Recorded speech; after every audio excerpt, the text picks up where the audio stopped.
প্রিয় ছাত্রছাত্রীরা, Bangla honours semester 6 DAC B63 অর্থাৎ জীবন স্মৃতি, দেশে বিদেশে এবং চৈতন্য ভাগবত এই পর্যায়ে যাদের পরীক্ষা রয়েছে বা এই ধরনের সিলেবাসটা তোমাদের যাদের রয়েছে, তাদের কিন্তু একটা বিশেষ কথা এই সাজেশন দেওয়ার আগে আমি বলে নিচ্ছি।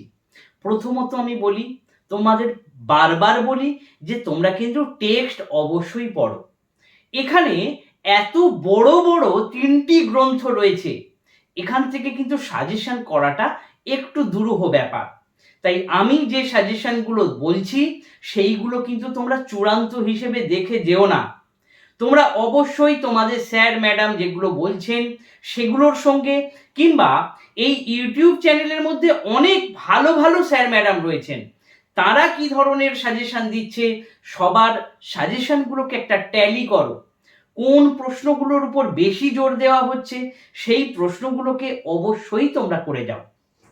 3টে মডিউল, এই মডিউলের মধ্যে প্রথম যে মডিউলে অর্থাৎ মডিউল 1, এখানে রয়েছে চৈতন্য ভাগবত।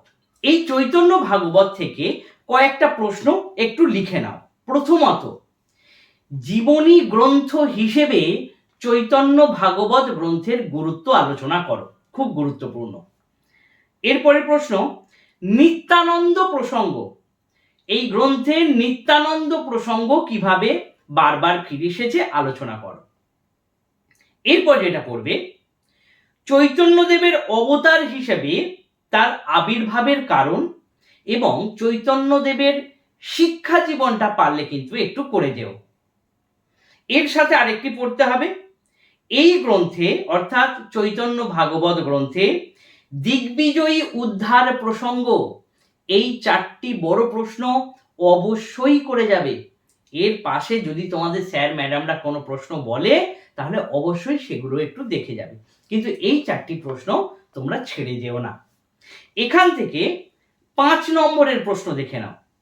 এটা আমি 5 নম্বর দিয়েছি ঠিকই, কিন্তু চোরের চিত্ত পরিবর্তন এটা কিন্তু বড়তে দিয়ে দেয়। তাই তোমাদের কাছে অনুরোধ, চোরের চিত্ত পরিবর্তনটা একটু ভালো করে দেখে যাবে। এরপর হরিদাস ঠাকুরের অসাম্প্রদায়িক মনোভাব ব্যক্ত করো, অর্থাৎ যবন হরিদাস প্রসঙ্গ, এটা কিন্তু বড় প্রশ্নের জন্য ইম্পর্টেন্ট। প্রথমে যে 4টি প্রশ্ন বললাম ওই 4টি প্রশ্ন অবশ্যই করে যাচ্ছ, এবং তার সাথে এই যে 2টো প্রশ্ন বললাম, চোরের চিত্ত পরিবর্তন এবং যবন হরিদাস ঠাকুর, এই 2টো প্রশ্ন 5এও আসতে পারে এবং 10এও আসতে পারে। এছাড়া চৈতন্যদেবের বাল্যকালের দুরন্তপনা বা তার বাল্যকাল এই গ্রন্থে কিভাবে বর্ণিত হয়েছে। চৈতন্য ভাগবত গ্রন্থের নামকরণ প্রসঙ্গ, এটা কিন্তু 5 নম্বরের, এগুলো ভালো করে করে যাবে। এছাড়া তোমরা যে যে স্যার ম্যাডামের কাছ থেকে পড়ছো সেখান থেকে তোমরা শর্ট প্রশ্নের সাজেশন নিয়ে নিও। শর্ট প্রশ্নের সাজেশন আমি একটা করার চেষ্টা করব, তবে আমি কথা দিতে পারছি না আমি করতেই পারবো। মডিউল 2তে এসো। মডিউল 2তে রয়েছে রবীন্দ্রনাথ ঠাকুরের জীবন স্মৃতি। দেখো প্রথম প্রশ্ন, ঠাকুর বাড়ির অন্দর বাহির মহলের পরিচয় দাও, অর্থাৎ ঘর ও বাহির এই যে পার্টটা রয়েছে এই পার্টটা কিন্তু ভালো করে পড়বে। ঠাকুর বাড়ির সাংস্কৃতিক চর্চা, ঠাকুর বাড়ির স্বাদেশিক আবহাওয়া কেমন ছিল, তাহলে ঠাকুর বাড়ির সাংস্কৃতিক চর্চা, ঠাকুর বাড়ির স্বদেশিক আবহাওয়া, ভৃত্য রাজতন্ত্র খুব গুরুত্বপূর্ণ, হিমালয় যাত্রা খুব গুরুত্বপূর্ণ। এই যে 4টি প্রশ্ন বললাম, অর্থাৎ ঘর ও বাহির মানে অন্দর এবং বাহির মহলের পরিচয়, সাংস্কৃতিক চর্চা, ঠাকুর বাড়ির স্বাদেশিক আবহাওয়া, ভৃত্য রাজতন্ত্র এবং হিমালয় যাত্রা, এই 5টা প্রশ্ন তোমরা অবশ্যই করে যাচ্ছ। এর পাশে পিতৃদেব, এটা 5 নম্বরের পড়ে যাবে। রবীন্দ্রনাথের প্রথম বাহির যাত্রা 5 নম্বর, বিলাত যাত্রা 5 নম্বর, নর্মাল স্কুল 5 নম্বরে, কোরীয় কোমল 5 নম্বরে, শ্রীকণ্ঠ বাবু 5 নম্বরে। এই পার্টটা ভালো করে কিন্তু এইভাবে দেখে যাও। এরপর আসি মডিউল 3। মডিউল 3তে 1 নম্বরে দেখো খাইবার পাস, খাইবার পাস পেরোবার অভিজ্ঞতা অর্থাৎ দেশে বিদেশে গ্রন্থ অনেকটা বড়, কিন্তু একটু ভালো করে পড়তে হবে। ভ্রমণ সাহিত্য হিসেবে দেশে বিদেশে গ্রন্থের কৃতিত্ব বা দেশে বিদেশে গ্রন্থ কতদূর সার্থক হয়েছে আলোচনা করো। আব্দুর রহমান চরিত্র খুব গুরুত্বপূর্ণ।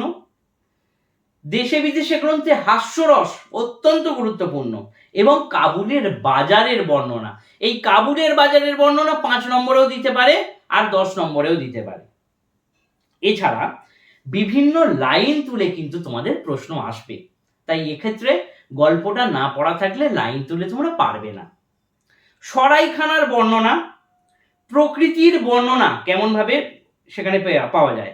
বেনওয়া চরিত্র, মীর আসলাম চরিত্র, মৌলানা জিয়াউদ্দিন চরিত্র এবং বলসব চরিত্র, এই চরিত্রগুলো শুধুমাত্র একটা চরিত্র বড় করে যাচ্ছ, সেটা হচ্ছে আব্দুর রহমান চরিত্র, এবং বাকি চরিত্রগুলো 5 নম্বরের করে যাচ্ছ। যেমন আবার বলে দিচ্ছি, বেনওয়া চরিত্র, মীর আসলাম, মৌলানা জিয়াউদ্দিন এবং বলসব চরিত্র, এই চরিত্রগুলো কিন্তু 5 নম্বরের ভালো করে দেখে যাবে।